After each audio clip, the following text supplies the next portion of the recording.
L'aménagement des territoires en France métropolitaine et dans les territoires ultramarins, réduire les inégalités, constitue le quatrième chapitre de géographie de la classe de troisième. Le projet d'aéroport à Notre-Dame-des-Landes symbolise à lui seul tous les conflits qui peuvent résulter de la politique d'aménagement du territoire de l'État. C'est dans ce contexte que des manifestants développent sur le territoire des ZAD, des zones à défendre, en allant très souvent à l'encontre des lois. L'île de la Réunion est un drôme français situé à près de 10 000 km de la métropole. Cette île volcanique de 2500 km² se situe dans l'océan Indien, à l'est de Madagascar.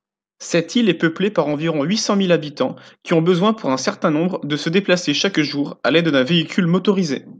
Cette large dépendance à l'automobile a entraîné de nombreux problèmes de circulation sur la route littorale qui relie le port à Saint-Denis, la plus grande ville de l'île. En effet, cette voie largement fréquentée connaît de larges embouteillages et même pire des éboulements qui ont déjà provoqué la mort de plusieurs personnes. C'est dans ces circonstances qu'un projet de nouvelle voie littorale a été mené pour l'horizon 2020. Cette nouvelle voie littorale de 12 km se découpera en deux tronçons de 2 fois 3 voies chacune. Le premier sera situé sur une digue, tandis que le deuxième, véritable prouesse architecturale, sera construit sur un viaduc situé directement dans la mer. Le projet est donc pharaonique et va coûter excessivement cher. On estime que la facture devrait revenir à 1,66 milliard d'euros, soit 1 million d'euros le mètre, ce qui en fera la route la plus chère de France. Pour financer ce projet, la région et l'État vont mettre la main à la poche, aidés notamment par le FEDER et par des donateurs privés. Les défenseurs de ce projet insistent sur l'aspect indispensable de cette route pour sécuriser le transport des Réunionnais et faire cesser les embouteillages. Ils insistent également sur le fait que la construction de cette voie va générer 3000 emplois dans un département marqué par un fort taux de chômage. À l'inverse, des personnes critiquent fortement ce projet. En effet, les opposants dénoncent que ce projet est réservé qu'aux riches, qui disposent de voitures, et qu'il aurait mieux valu investir cette somme d'argent colossale dans le développement de transports en commun ou dans des projets pour soutenir la transition écologique de l'île.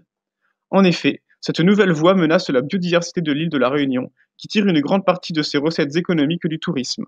Il existe de nombreuses inégalités entre les territoires à l'échelle nationale. En effet, on retrouve un véritable déséquilibre entre Paris, ville mondiale, et le reste du territoire. La seule région Île-de-France produit un tiers de la richesse nationale, et les régions littorales et frontalières sont elles aussi très dynamiques. A l'inverse, les régions à dominante rurale mal intégrées au réseau de la mondialisation connaissent de véritables difficultés. À l'échelle locale, on retrouve également de nombreuses inégalités. En effet, dans une même ville, on retrouve des quartiers aisés et des quartiers en crise beaucoup plus pauvres, en raison notamment d'un important taux de chômage. Le but des pouvoirs publics est alors d'aménager les territoires pour réduire les inégalités. Les acteurs de l'aménagement du territoire français sont nombreux. Il y a tout d'abord les acteurs publics, comme l'Union européenne qui souhaite réduire les inégalités grâce au FEDER, comme l'État qui cadre et contrôle les politiques d'aménagement grâce à la DATAR, mais encore les collectivités territoriales qui sont les relais de l'État dans les territoires depuis la politique de décentralisation. Il y a également les acteurs privés, comme les citoyens qui participent au choix d'aménagement par des débats, ou bien encore les entreprises qui peuvent financer une partie de certains projets. L'aménagement des territoires doit permettre au plus grand nombre de Français d'avoir accès à des équipements publics, que ce soit dans le domaine des transports, avec le Grand Paris, de l'éducation, avec la construction de nouveaux collèges ou de lycées, mais également dans le domaine de la santé, en faisant venir des médecins dans les zones rurales.